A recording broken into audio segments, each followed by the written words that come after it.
ദൈവനാമത്തിന് മഹത്വം. Exodus Bible study എന്ന ഫേസ്ബുക്ക് പേജിലേക്കും ലീഡ് ബൈബിൾ സ്റ്റഡി എന്ന യൂട്യൂബ് ചാനലിലേക്കും എല്ലാവർക്കും ദൈവനാമത്തിൽ ഞങ്ങളുടെ സ്നേഹവന്ദനം. നമ്മൾ കഴിഞ്ഞ ദിവസം എല്ലാം ചിന്തിച്ചത് എന്ത് വിഷയമായിരുന്നു? നമ്മൾ മരിച്ചു കഴിഞ്ഞാൽ ഇതേ ശരീരത്തിൽ വീണ്ടും ജീവിക്കുമോ എന്നുള്ള വിഷയം. അതിൻ്റെ ലാസ്റ്റിൽ നമ്മൾ പറഞ്ഞത് ആരെക്കുറിച്ചായിരുന്നു? പൗലോസ് അല്ലേ? ശൗൽ എന്ന പൗലോസിനെ കുറിച്ച് പറഞ്ഞു. പൗലോസിന് കിരീടം ലഭിക്കുന്ന കാര്യം, കിരീടം ലഭിച്ചു പോകുന്ന കാര്യങ്ങളും എല്ലാം നമ്മൾ പറഞ്ഞു അല്ലേ? അത് കഴിഞ്ഞിട്ട് അതിനകത്ത് ഒരു കാര്യം കൂടെ നമുക്ക് പറയാനുണ്ടാകും. ഈ ശൗലിനെ മാത്രമാണ് ദൈവം വെട്ടമടിപ്പിച്ച് താഴെ വിട്ടത് അല്ലേ? ശൗലിൻ്റെ കൂടെ കുറേ പേരുണ്ടായിരുന്നല്ലോ അല്ലേ? ശൗലിൻ്റെ കൂടെ ആൾക്കാരുണ്ടായിരുന്നു. എന്നിട്ട് ശൗലിന് മാത്രമേ വെട്ടം കണ്ട് പുള്ളിയെ മാത്രമേ താഴെ പോകുള്ളൂ അല്ലേ? അങ്ങനല്ലേ വായിക്കുന്നത്? ശൗല് നിലത്ത് വിടുന്ന വായിക്കുന്നല്ലേ? അപ്പോൾ അതന്നെ യേശു വെട്ടമടിച്ചു ഈ ശൗലിന് മാത്രമേ കിട്ടിയുള്ളൂ. നമുക്ക് അത് ഒരു ചോദ്യമല്ലേ? ശൗലിന് മാത്രമേ വെട്ടം കണ്ടുള്ളല്ലോ, ബാക്കി എല്ലാവരും ശബ്ദം കേട്ടു അല്ലേ? ബാക്കി എല്ലാവരും ശബ്ദം കേട്ട് അങ്ങോട്ടും ഇങ്ങോട്ടും നോക്കി ശൗല് വെട്ടം കണ്ട് താഴെ പോകും അല്ലേ? അപ്പം ഒരു കാര്യം അതിനകത്ത് മനസ്സിലാക്കുക. ഇതും പഴയ നിയമത്തിലും ഇതുപോലെ തന്നെ. പുതിയ നിയമത്തിൽ യേശു ശൗലിനെ വെട്ടമടിച്ച് താഴെ ഇട്ടിരിച്ചു അല്ലേ? പഴയ നിയമത്തിൽ ദൈവം പലരെയും വെട്ടമടിപ്പിച്ച് താഴെ ഇട്ടിട്ടുണ്ട് അല്ലേ? പഴയ നിയമത്തെ ചരിത്രങ്ങൾ പരിശോധിച്ച് കഴിഞ്ഞാൽ അത് നമുക്കറിയാം. ഇത് ഇപ്പം ഇസ്രായേൽ മക്കൾ ഇതേപോലെ തന്നെയാണ് ചെയ്യുന്നത്. ഇസ്രായേൽ എന്ന് പറയുന്ന രാജ്യം ചെയ്യുന്നത് ഇതാണ് എന്ന് പറഞ്ഞാൽ പണ്ട് ദൈവം ചെയ്തതും പുതിയ നിയമകാലത്ത് യേശു ചെയ്തതുമായ പ്രവൃത്തി അവരിപ്പം ചെയ്യുന്നുണ്ട്. എന്താണെന്ന് മനസ്സിലായോ? അവർ ഒരാളെ ടാർഗറ്റ് ചെയ്താൽ, ഒരാളെ ടാർഗറ്റ് ചെയ്ത് ആ ടാർഗറ്റ് ചെയ്യുന്ന ആളിനെ മാത്രമേ, അവർ ലക്ഷ്യം വെച്ച ആളിനെ മാത്രമേ അവർ യുദ്ധത്തിനായാലും എന്തിനായാലും ലക്ഷ്യം വെച്ച ആളിനെ മാത്രമേ അവർ ടാർഗറ്റ് ചെയ്യുന്നുള്ളൂ. എന്ന് പറഞ്ഞാൽ ആ ആളിന് മാത്രമേ അവർ ഏൽപ്പിക്കുന്ന പ്രഹരം ഏൽക്കത്തുള്ളൂ അല്ലേ? നമ്മൾ ഈ യുദ്ധങ്ങളെല്ലാം ശ്രദ്ധിക്കുമ്പോൾ നമുക്ക് മനസ്സിലാക്കാൻ സാധിക്കും. എന്ന് പറഞ്ഞാൽ ഇസ്മായിൽ ഹനിയ അല്ലേ? അദ്ദേഹം ശത്രുവായിട്ട് പ്രഖ്യാപിച്ചു. അദ്ദേഹത്തെ മാത്രമാണ് ടാർഗറ്റ് ചെയ്തത് അല്ലേ? അദ്ദേഹത്തെ മാത്രം ടാർഗറ്റ് ചെയ്ത് ഒരിടത്ത് കൊണ്ടുപോയി ബോംബിട്ട് കൊല്ലുക. അന്നേരം അദ്ദേഹത്തെ മാത്രമേ കൊന്നു. ഇതേ സംഭവം തന്നെ പഴയ നിയമകാലത്തും പുതിയ നിയമകാലത്തും ഓരോരുത്തരെ ടാർഗറ്റ് ചെയ്യുന്ന ഭാഗം ദൈവം യേശു ചെയ്ത കാര്യങ്ങളല്ലേ? പണ്ട് ചെയ്ത കാര്യങ്ങൾ നമ്മൾ ആ ഒരു വിശദീകരണം പറഞ്ഞെന്നുള്ളതേ ഉള്ളൂ. അപ്പോൾ നമുക്ക് ഇന്ന് ഇതുമായിട്ട് എന്താ ഒരു വിഷയം, നമ്മളൊക്കെ എല്ലാവർക്കും ഒരു സംശയം ഉണ്ടാകുന്ന ഒരു വിഷയത്തെക്കുറിച്ചാണ് സംസാരിക്കുന്നത് അല്ലേ? നമുക്ക് അതിന് ആധാരമായിട്ട് നമുക്കൊരു വാക്യം വായിക്കാം അല്ലേ? മർക്കോസിൻ്റെ സുവിശേഷം 5:25. മർക്കോസ് 5:25 നമുക്ക് എല്ലാവർക്കും അറിയുന്ന വാക്യമാണ് അല്ലേ? നമ്മൾ മിക്കവാറും കേൾക്കുകയും പ്രസംഗിക്കുകയും ഒക്കെ ചെയ്യുന്ന കാര്യമാണ് അല്ലേ ഈ വാക്യം? മർക്കോസ് 5:25 വാക്യം. 12 സംവത്സരമായിട്ട് രക്തസ്രാവമുള്ളവളായി പല വൈദ്യന്മാരും ഏറിയൊന്ന് സഹിച്ച് തനിക്കുള്ളതൊക്കെയും ചിലവിട്ടിട്ടു ഒട്ടും ഭേദം വരാതെ ഏറ്റവും പരവശയായി തീർന്നിരുന്ന ഒരു സ്ത്രീ യേശുവിൻ്റെ വർത്തമാനം കേട്ടു. അവൻ്റെ വസ്ത്രമെങ്കിലും തൊട്ടാൽ ഞാൻ രക്ഷപ്പെടുമെന്ന് പറഞ്ഞു. പുരുഷാരത്തിൽ കൂടി പുറകിൽ വന്ന് അവൻ്റെ വസ്ത്രം തൊട്ടു. ക്ഷണത്തിൽ അവളുടെ രക്തസ്രവം നിന്നു, ബാധ മാറി, താൻ സ്വസ്ഥയെന്ന് അവൾ ശരീരത്തിൽ അറിഞ്ഞു. അപ്പം ഇത് നമുക്ക് എല്ലാവർക്കും സുപരിചിതമായ വാക്യം അല്ലേ? എല്ലാവർക്കും നല്ലപോലെ അറിയാവുന്ന വാക്യം, പ്രസംഗങ്ങളൊക്കെ ധാരാളം കേട്ടിട്ടുള്ളതാണ്. പക്ഷെ നമുക്കിതിനകത്ത് ചിന്തിക്കേണ്ട കാര്യം, ഈ രക്തസ്രാവക്കാരി സ്ത്രീ എന്തിനാണ് യേശുവിനെ തൊട്ടത് അല്ലേ? യേശുവിനെ തൊടണമെന്നുണ്ടെങ്കിൽ എന്തുപോലും അവർക്ക് കാര്യം സാധിക്കണം അല്ലേ? അവർക്ക് കാര്യം സാധിക്കണം, അവരുടെ രക്തസ്രാവം മാറണം അല്ലേ? അവരുടെ അസുഖം ഭേദമാണോ എന്നല്ല നമ്മൾ സാധാരണ ചിന്തിക്കുന്നത്. അസുഖം ഭേദമാണോ, അതിനുവേണ്ടിയാണ് അവൾ തൊട്ടത്. ശരി, ഈ യേശു ആണെന്ന് അവളോട് ആര് പറഞ്ഞു? അല്ലെങ്കിൽ യേശു ഇങ്ങനെ ഒരാളുണ്ട് എന്നിവളോട് ആരും യേശുവിനെ ധൈര്യമായിട്ട് തൊടാൻ ഇവക്ക് എന്നാ കാരണം അല്ലേ? നമുക്കത് ചിന്തിക്കണം. യേശുവിനെ തൊട്ടാൽ സൗഖ്യമാകും എന്ന് അവർക്ക് എങ്ങനെ മനസ്സിലായി അല്ലേ? ഇതൊക്കെ ഒരു ചിന്താ വിഷയമല്ലേ? നമുക്ക് ഇതിനെക്കുറിച്ചൊന്ന് ചിന്തിക്കാം അല്ലേ? അപ്പം നമുക്ക് പഴയ നിയമകാലത്തിലൊക്കെ ഇതിനെക്കുറിച്ച് പറഞ്ഞിട്ടുണ്ട് അല്ലേ? രക്തസ്രാവത്തെക്കുറിച്ചൊക്കെ പറഞ്ഞിട്ടുണ്ട്. അവരൊക്കെ എങ്ങനെ ആയിരിക്കണം, അല്ലെങ്കിൽ അതിനകത്തൊരു കാര്യം കൂടെ പറയാം. യേശു എന്തിനാണ് ഈ ഭൂമിയിലേക്ക് വന്നത്? യേശു എന്തിനാണ് ഈ ഭൂമിയിലേക്ക് വന്നത്? നമ്മൾ സാധാരണ രീതിയിൽ ചിന്തിക്കുകയാണ്, യേശു എന്തിനാണ് ഈ ഭൂമിയിലേക്ക് വന്നത്? അപ്പോൾ പാപികളെ രക്ഷിക്കാൻ വേണ്ടിയല്ലേ വന്നത് അല്ലേ? പാപികളെ രക്ഷിക്കുക, അതാ പാപത്തിൽ വീണ മനുഷ്യനെ ഉടയാടം ഉണ്ടാക്കി കൊടുത്ത, അഥവാ പാപത്തിൽ വീണ മനുഷ്യന് രക്തച്ചൊരിച്ചിലായി സ്വയം യാഗമായി തീർന്ന് നമ്മുടെ പാപത്തിന് പരിഹാരം വരുത്താൻ വേണ്ടിയാ യേശു വന്നത്, അല്ലേ? അതേ സംഭവം തന്നെ നമ്മൾ ചിന്തിക്കുവാണെങ്കിൽ പിന്നെ രണ്ടാമത്തെ ഒരു കാര്യം കൊണ്ട് ഈ രക്തച്ചൊരിച്ചിലെല്ലാം ഒഴിച്ചിട്ട് പാപത്തിൽ നിന്ന് വിമോചനം നേടിയിട്ട് പാപത്തിൽ നിന്ന് അവരെ രക്ഷപ്പെടുത്തിയിട്ട് ദൈവത്തെങ്കിലേക്ക് അടുപ്പിക്കുക, അല്ലേ? പഴയ നിയമകാലത്ത് ദൈവത്തിന്റെ കൂടെ മനുഷ്യൻ നടന്നത്. ഈ സംഭവത്തോടെ ഈ മനുഷ്യനെ ദൈവത്തിന്റെ കൂടെ, അഥവാ പിതാവിന്റെ കൂടെ അടുപ്പിച്ച് അല്ലെങ്കിൽ സഞ്ചരിക്കുവാനുള്ള ഒരു മാർഗം ഉണ്ടാക്കുക. അതിനല്ലേ യേശു വന്നത്. ഈ രണ്ട് കാര്യമാണ് മെയിനായിട്ട്. എന്ന് പറഞ്ഞാൽ പാപത്തിൽ വീണ മനുഷ്യനെ രക്ഷിക്കുക, അല്ലേ? പാപം ഇല്ലാതാക്കുക. അപ്പോൾ അതോടുകൂടെ പാപം ഇല്ലാതാക്കി കഴിയുമ്പോൾ ദൈവത്തിന്റെ കൂടെ, പിതാവിന്റെ കൂടെ നടക്കണം, പഴയ പോലെ, അല്ലെ? ഏദൻ തോട്ടത്തിൽ ദൈവം നടന്നതുപോലെ തന്നെ മനുഷ്യരുടെ ഇടയിൽ കൂടി നടക്കണം. ഇപ്പം ദൈവത്തിന് മനുഷ്യരുടെ ഇടയിൽ നടക്കാൻ ഒക്കത്തില്ല, പാപമുണ്ട്, അല്ലെ? പാപത്തിലാണ് ജീവിക്കുന്നത്. അപ്പം ഈ പാപത്തിന് പരിഹാരം വരുത്തി, യേശു പരിഹാരം വരുത്തിയേ. അപ്പം വീണ്ടും ഈ 12 സംവത്സരമായി ഈ സ്ത്രീ രക്തസ്രാവമുള്ള സ്ത്രീയാ, അല്ലേ? എന്നിട്ട് എന്തിനാണ് യേശുവിനെ തൊടേണ്ടത്, അല്ലെ? യേശുവിനെ എന്തിനാണ് തൊടേണ്ടത് നമുക്ക് ചിന്തിക്കാം. ഈ രക്തസ്രാവത്തെ കുറിച്ച് നമുക്ക് പഴയ നിയമത്തിലും കിടപ്പുണ്ട്, അല്ലേ? ലേവ്യ പുസ്തകം 15:19, അല്ലേ? ഒന്ന് വായിക്കാം, അതിന് ചെറുതായിട്ടൊന്ന് വായിക്കാം. അന്നേരം അതുപോലെ തന്നെ ലേവ്യ 13:46, ലേവ്യ 15:11 മുതൽ 13 വരെ, 15:25 എന്നീ വാക്യങ്ങളൊക്കെ വായിക്കുമ്പോൾ ഇതിനെക്കുറിച്ചൊരു സാരാംശം കിട്ടും, അല്ലേ? അതിനെക്കുറിച്ച് വായിച്ചാൽ നമുക്ക് മനസ്സിലാവും ഈ സംഭവക്കാരൊക്കെ എവിടെ നിൽക്കണം, അല്ലേ എന്നും നമുക്ക് മനസ്സിലാവും. ഒന്ന് വായിച്ചരാ, 15:19 വായിച്ചരാ. ഒരു സ്ത്രീക്ക് സ്രവമുണ്ടായി, അവളുടെ അംഗസ്രവം രക്തമായിരുന്നതിനാൽ അവൾ 7 ദിവസം അശുദ്ധമായിരിക്കണം. അവളെ തൊടുന്നവനെല്ലാം സന്ധ്യ വരെ അശുദ്ധനുമായിരിക്കണം. മതി. അപ്പം നമുക്ക് ഈ ഒരു പശ്ചാത്തലം നമുക്കറിയാം. പഴയ നിയമകാലത്ത് ഇസ്രായേൽ മക്കൾ കൂടാരങ്ങൾ മാറ്റി അടിച്ചു പോയി, അവർക്ക് പ്രമാണങ്ങളൊക്കെ കൊടുത്തു കഴിഞ്ഞിട്ട് സംഭവിക്കുന്ന ചരിത്രങ്ങൾ. ഇങ്ങനെയുള്ള ആൾക്കാരെല്ലാം പാളയത്തിന് പുറത്തായിരുന്നു, അല്ലേ? നമ്മൾ ശ്രദ്ധിക്കുക, കുഷ്ഠരോഗികള്. അത് ഒന്ന് വായിച്ച് ആ വാക്യം കൂടെ നോക്കി, 15:25 അല്ലേ? 14 ലാസ്റ്റ്, 14 ലാസ്റ്റ്.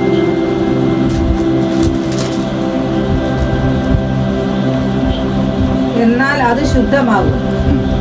ഇത് സകല കുഷ്ഠത്തിനും വടുവിനും പുറ്റിനും വസ്ത്രത്തിന്റെയും വീടിന്റെയും കുഷ്ഠത്തിനും തിണർപ്പിനും ചുണങ്ങിനും ചിരങ്ങിനും വെളുത്ത പുള്ളിക്കും ഉള്ള പ്രമാണം. അപ്പൊ ഇങ്ങനെയുള്ള ആൾക്കാരെല്ലാം താമസിച്ചത് പാളയത്തിന് പുറത്താണ്, ഇങ്ങനെയുള്ള ആൾക്കാരെല്ലാം. പക്ഷെ പുതിയ നിയമത്തിൽ വന്നപ്പോ ഈ പാളയത്തിന് അകത്ത് ഈ രക്തസ്രാവമുള്ള സ്ത്രീ വന്ന് നിൽക്കുക, അല്ലേ? പുതിയ നിയമകാലത്ത് ഈ പാളയത്തിനകത്താണ് രക്തസ്രാവക്കാര് വന്നത്, അല്ലേ?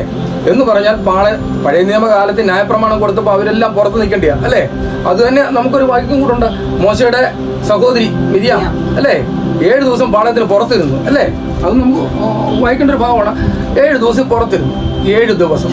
അപ്പൊ 7 ദിവസം പുറത്തിരുന്ന് കഴിഞ്ഞാലും ഇവർക്കൊരു പ്രമാണമുണ്ട്. 7 ദിവസം ഇവർ ശുദ്ധമാവുന്നിടം വരെ ഇവര് പാളയം മാറ്റിയടിക്കാൻ ഒക്കത്തില്ല, എന്ന് പറഞ്ഞാൽ പുറപ്പെടാൻ ഒക്കത്തില്ല. അവിടെ തന്നെ ക്യാമ്പ് ചെയ്യണം, അല്ലേ? ഇവര് ക്യാമ്പല്ലായിരുന്നു ചെയ്തോണ്ടിരുന്നേ. അപ്പൊ അവിടെ തന്നെ ക്യാമ്പ് ചെയ്യണം. ഇവര് യാതൊരു ആവശ്യം മുന്നോട്ട് പോകാൻ ഒക്കത്തില്ല. അവർക്ക് രോഗം ഭേദമായി അല്ലെങ്കിൽ കുഷ്ഠം ഭേദമായി, അവരുടെ രക്തസ്രാവം എന്തോരായിക്കോട്ടെ, അവരുടെ ആ ബലഹീനതകൾ മാറി വേണം മുന്നോട്ട് പോകാൻ, അല്ലേ? അങ്ങനെയല്ലേ അവർ പോയിക്കൊണ്ടിരുന്നത്. അപ്പം ഈ യേശുവിനെ ഈ രക്തസ്രാവക്കാരി എന്തിനാ തൊടേണ്ട കാര്യം അതിനാ. അപ്പം ഞാൻ ഈ രക്തസ്രാവക്കാരോട് ചോദിച്ചു, എന്തിനാണ് യേശുവിനെ തൊടേണ്ടത്? നിനക്ക് എന്താവശ്യമാണ്, അല്ലേ? നമുക്കൊന്നും ചോദിക്കണ്ട. രക്തസ്രാവക്കാരി സ്ത്രീ അവർക്ക് അസുഖമുണ്ടോ, അതൊക്കെ നമുക്ക് നോർമലായിട്ടൊരു അസുഖം ഉണ്ടെങ്കിൽ യേശുവിനെ തൊട്ടാൽ നിനക്ക് എങ്ങനെ സൗഖ്യം വരുമെന്ന് നിന്നോട് ആര് പറഞ്ഞു, അല്ലേ? നമുക്കൊരു ചോദ്യമല്ലേ. അവർക്ക് തൊടണമെന്നുണ്ട്, ഒരാൾ പറഞ്ഞു കൊടുക്കണമല്ലോ. യേശു ഇങ്ങനെ ഒരാളാണ്, അപ്പോൾ അദ്ദേഹത്തെ തൊട്ട് കഴിഞ്ഞാൽ രോഗസൗഖ്യം കിട്ടും എന്ന് നമ്മളൊന്ന് ചിന്തിക്കണ്ടായോ? അപ്പൊ ഞാൻ ചോദിച്ചു, രക്തസ്രാവക്കാരി സ്ത്രീയോട് ചോദിച്ചു, എന്താ യേശുവിനെ തൊട്ടാൽ നിനക്ക് സൗഖ്യം വരുമെന്ന് നിനക്ക് എങ്ങനെ അറിയാം?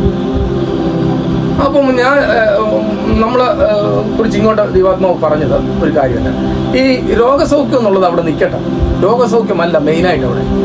എന്ന് പറഞ്ഞാൽ പഴയ നിയമകാലത്ത് ദൈവവുമായിട്ട് കോണ്ടാക്ട് അല്ല എന്ന് പറയും. പുതിയ നിയമകാലത്ത് യേശുവായിട്ടാണ് കോണ്ടാക്ട് അല്ലേ. രണ്ട് ഘട്ടങ്ങളാന്ന് പറഞ്ഞാലും രണ്ടായിട്ടാണ് കോണ്ടാക്ട് വന്നിരിക്കുന്നത്. അപ്പം പഴയ നിയമകാലത്ത്, അതായത് ഈ രക്തസ്രാവക്കാരി സ്ത്രീ 12 വർഷമായി രക്തസ്രാവം കൊണ്ടല്ല ഇരിക്കുന്നത്. രക്തസ്രാവം എന്ന് പറയുമ്പോൾ ഒന്ന് ദൈവവുമായിട്ടുള്ള ബന്ധത്തിലായിരുന്നു ഈ 12 വർഷത്തിന് മുൻപേ. പറഞ്ഞ മനസ്സിലായില്ലേ?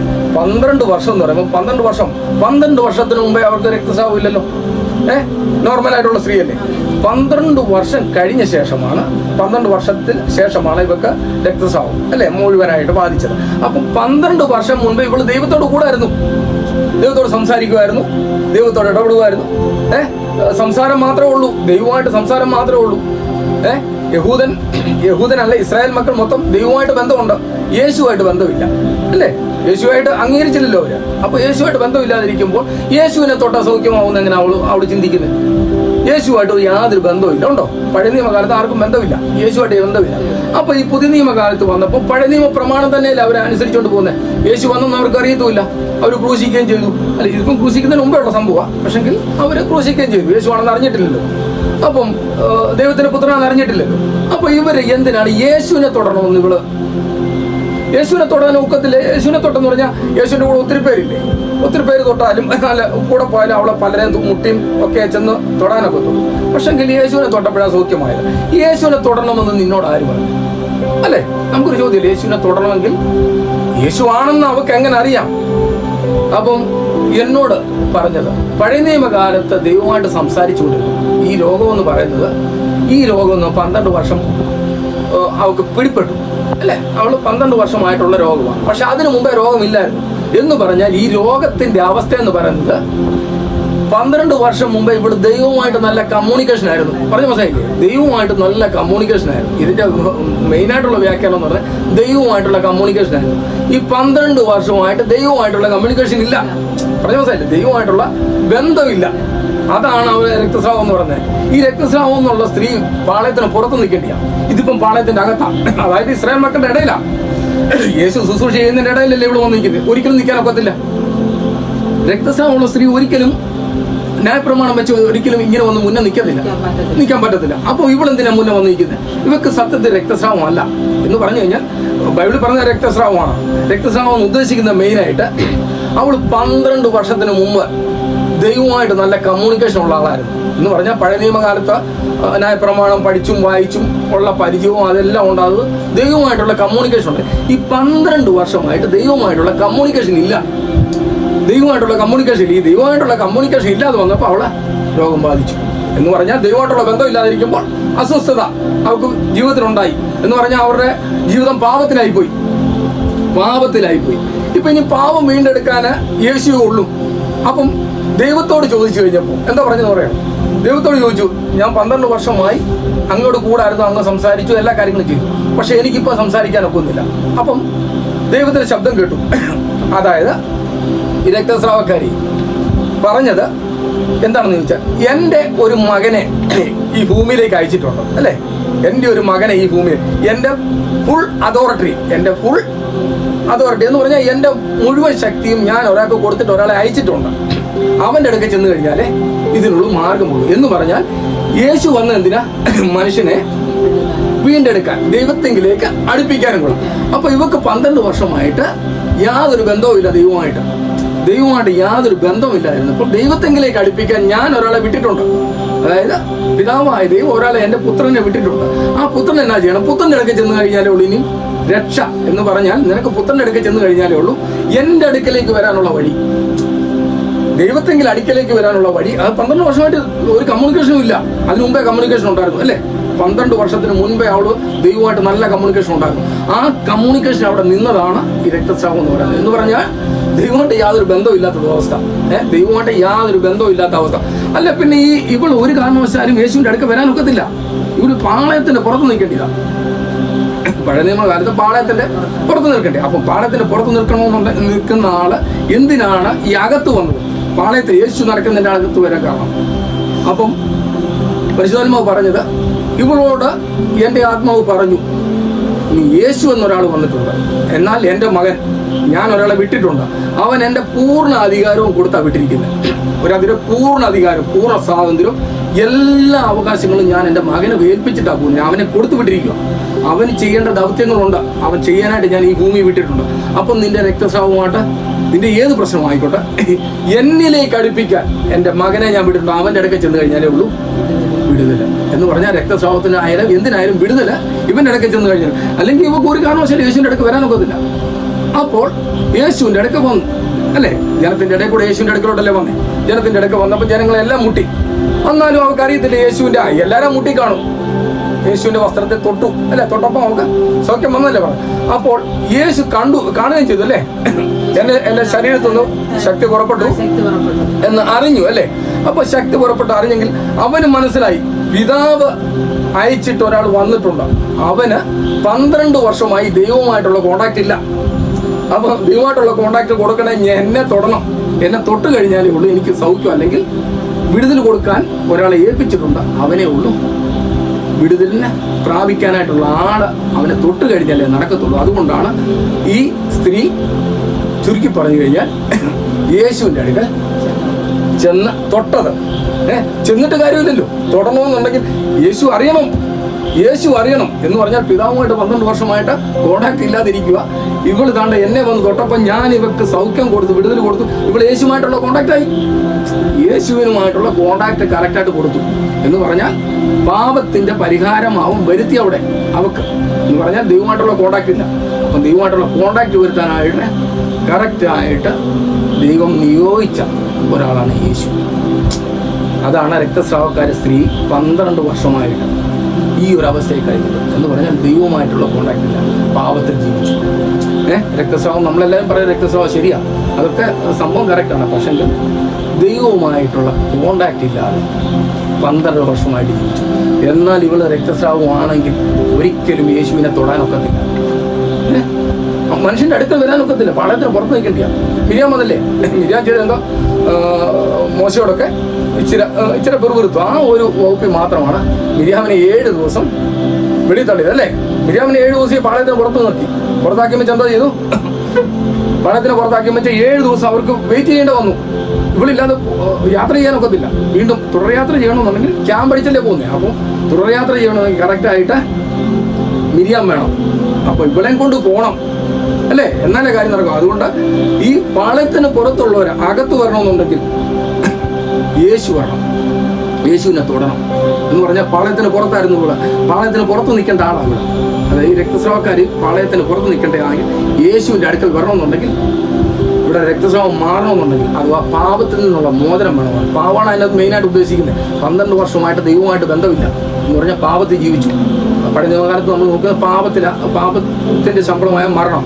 അപ്പം പാപത്തിൽ ജീവിക്കുന്നവർക്ക് ദൈവമായിട്ട് കൂടെ നടക്കാനൊക്കത്തില്ല.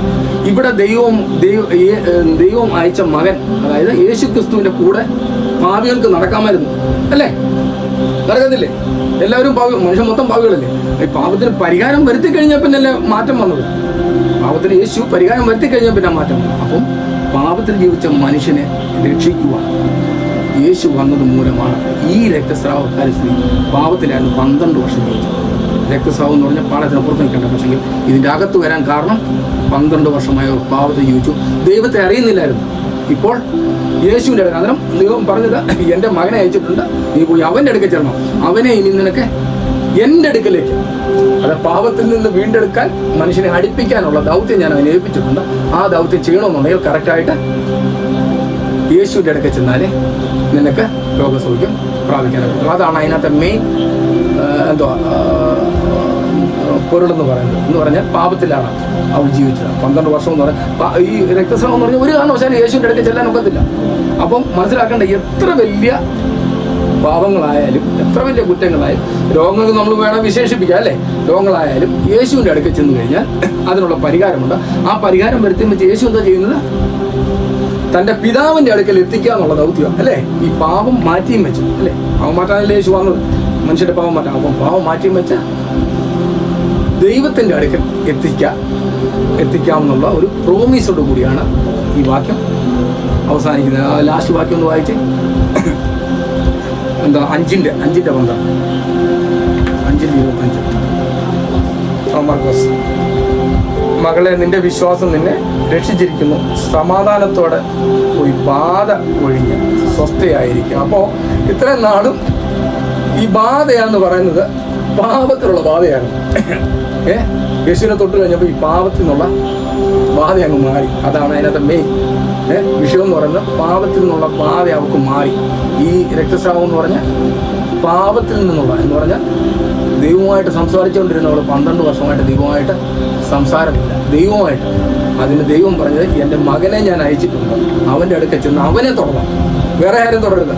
വേറെ എത്ര പേരുണ്ട് കൂടെ നിന്നിട്ടുണ്ട്, അവനെയൊന്നും തൊട്ടാലൊന്നും കാര്യം നടക്കത്തില്ല. എൻ്റെ മകനെ അയച്ചിട്ടുണ്ട്. എൻ്റെ മകനെ അയച്ചപ്പോൾ ആ മകൻ്റെ അടുക്കൽ ചെന്ന് തൊട്ട് കഴിഞ്ഞാലേ നിനക്ക് വിടുതലുള്ളൂ, അല്ലെങ്കിൽ നിന്റെ ബാധ മാറത്തുള്ളൂ.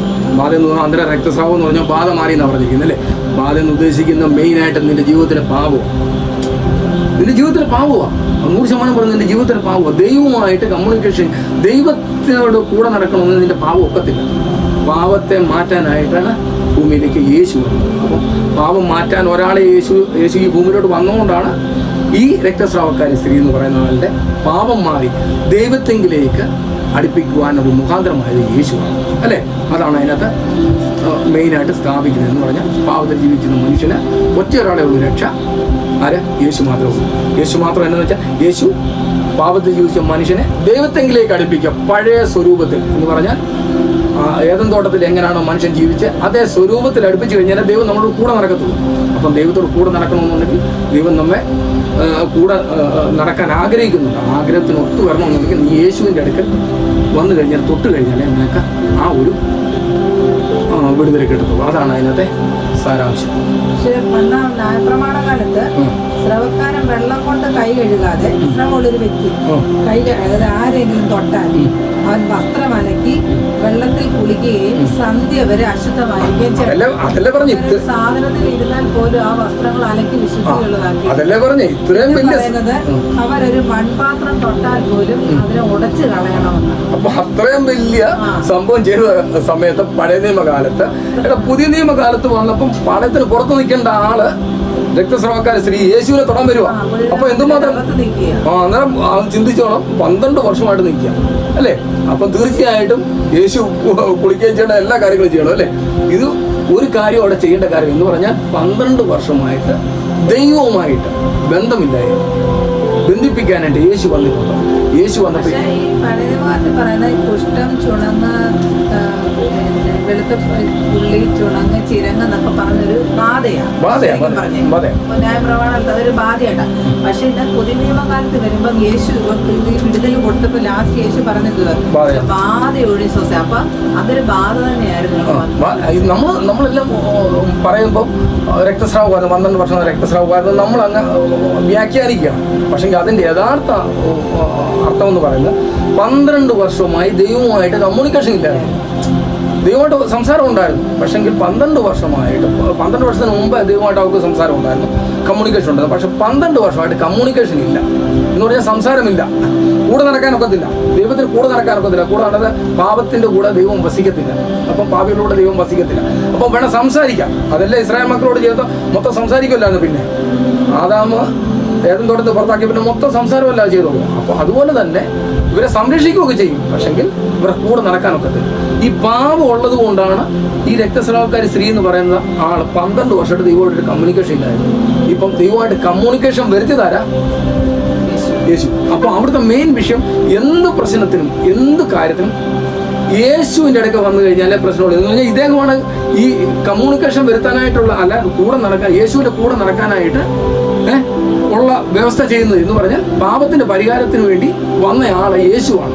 യേശുവിന്റെ അടുക്ക വന്നാൽ മാത്രമേ ഈ രോഗം എന്ന് പറഞ്ഞാൽ ഈ പാപത്തിന് സൗഖ്യമുള്ളൂ. ഈ പാപം മാറിക്കഴിഞ്ഞാലല്ലോ അവിടെ യേശുവായിട്ട് ബന്ധപ്പെടാനൊക്കത്തില്ല എന്ന് പറഞ്ഞാൽ കൂടെ നടക്കാനൊക്കത്തില്ല. യേശുവായിട്ട് കൂടെ നടക്കണമെന്നുണ്ടെങ്കിൽ കറക്റ്റായിട്ട് ഈ പാപം മാറണം. അതാണ് പറഞ്ഞിരിക്കുന്ന ബാധ ഒഴിഞ്ഞെന്ന് പറഞ്ഞിരിക്കുന്നത്. അപ്പം ബാധ ഒഴിയണമെന്നുണ്ടെങ്കിൽ ഈ ചുരങ്ങാൻ ഈ അസ്വസ്ഥതയെല്ലാം ജീവിതത്തിൽ നിന്ന് മാറണമെന്നുണ്ടെങ്കിൽ ബാധയാണ്. ഇത് പഴയ നിയമകാലത്ത് ബാധ എന്ന് പറയുമ്പോൾ ഇവിടെ എല്ലാം പാളയത്തിന്റെ പുറത്ത് നിൽക്കണ്ടേ. ഈ അവസ്ഥയിലുള്ളവരെല്ലാം ഇത് പാളയത്തിന്റെ പുറത്തല്ല, അകത്ത് തന്നെ നിൽക്കുക അല്ലേ. അതുപോലെ യേശുവിനെ തൊടാനാ വരുന്നേ. യേശു ആരാ? അത് പഴയ നിയമകാലത്ത് ഈ രോഗം വന്ന പാളയത്തിന് പുറത്ത് നിൽക്കണം. അതേസമയം പുതിയ നിയമകാലത്ത് വന്നപ്പോഴത്തേനെ കണ്ടോ ഇതിനകത്തായിരുന്നു. അകത്ത് വന്നു എന്ന് പറഞ്ഞാൽ ദൈവമായിട്ട് കമ്മ്യൂണിക്കേഷൻ ഉണ്ട്. ഇപ്പം ദൈവമായിട്ടുള്ള കമ്മ്യൂണിക്കേഷൻ ഇല്ലേ. രോഗത്തെ അവിടെ നിർത്തുക. രോഗമല്ല മെയിനായിട്ട് ഇത് ദൈവമായിട്ടുള്ള കമ്മ്യൂണിക്കേഷൻ ഇല്ല. ഇതുപോലെ തന്നെയാണ് സംഭവം. കുരുടനായ മനുഷ്യനെ യേശു സൗഖ്യമാക്കി അല്ലേ? കുരുടനായ ജന്മന കുരുടനായ എന്ന് പറഞ്ഞാൽ അവൻ പാപത്തിൽ തന്നെയാ, ദൈവമായിട്ട് യാതൊരു കമ്മ്യൂണിക്കേഷനും ഇല്ല. ഇത് തന്നെയാ കൈന്റെയും പരിപാടി. അവന് രക്തച്ചൊരിച്ചിലുള്ള ഞാൻ കഴിച്ചു എന്ന് പറഞ്ഞാൽ അവൻ പാപത്തിന് പരിഹാരം മതി. കൈനെന്തുവാ? അവൻ പാപത്തിൽ തന്നെ ജീവിച്ചു അല്ലേ? അതേ സംഭവം തന്നെയാണ് ഇവിടെയും കിടക്കുന്നത്. പഴയ നിയമകാലം പുതിയ നിയമകാലമായിട്ട് കറക്റ്റായിട്ട് ബൈബിള് ഒത്തു പഠിക്കുമ്പോൾ ഇതാണ് സംഭവം. ഇവിടെ എല്ലാ അസുഖത്തിന്റെയും പ്രധാന കാരണം പാപമാണ്. ഈ പാപത്തെ വിടുവിക്കാനാണ് യേശു വന്നത്. ഈ 12 വർഷമായിട്ട് ദൈവമായിട്ട് ബന്ധമില്ലാതെ ഈ ബന്ധം പുനഃസ്ഥാപിച്ചത് ആരാ? യേശുവാണ്. യേശു എന്തിനാ വന്നേ? ദൈവത്തെങ്കിലേക്ക് മനുഷ്യനെ അടുപ്പിക്കാൻ. ദൈവത്തിന് നമ്മുടെ കൂടെ നടക്കണം, പഴയ പോലെ നടക്കണം. അപ്പൊ ആ ദൈവത്തിന് കൂടെ നടക്കണമെങ്കിൽ പഴയ നിയമകാലത്ത് ചെയ്ത പോലെ തന്നെ പാപം ഇല്ലാതാക്കണം. അപ്പം പാപം ഇല്ലാതാക്കാൻ ആരാ വന്നേ? യേശു. ഇതാണ് മെയിനായിട്ട് അവിടെ നമ്മൾ പഠിക്കേണ്ട ഒരു കാര്യം. നമുക്ക് ഇതിനെക്കുറിച്ച് വലിയ അറിവൊന്നുമില്ല. എല്ലാവരും പറയും രക്തസ്രാവം എന്ന് പറഞ്ഞാൽ 12 വർഷമായിട്ടേ വാക്കുള്ളൂ. അതിന് മുമ്പേ രക്തസ്രാവം ഇല്ലല്ലോ. ഈ 12 വർഷം എന്ന് പറയുമ്പോൾ 12 വർഷത്തിന് മുമ്പേ രക്തസ്രാവം ഇല്ല. അപ്പം 12 വർഷത്തിന് മുമ്പേ അവിടെ ദൈവമായിട്ട് നല്ല കമ്മ്യൂണിക്കേഷൻ ഉണ്ടായിരുന്നു.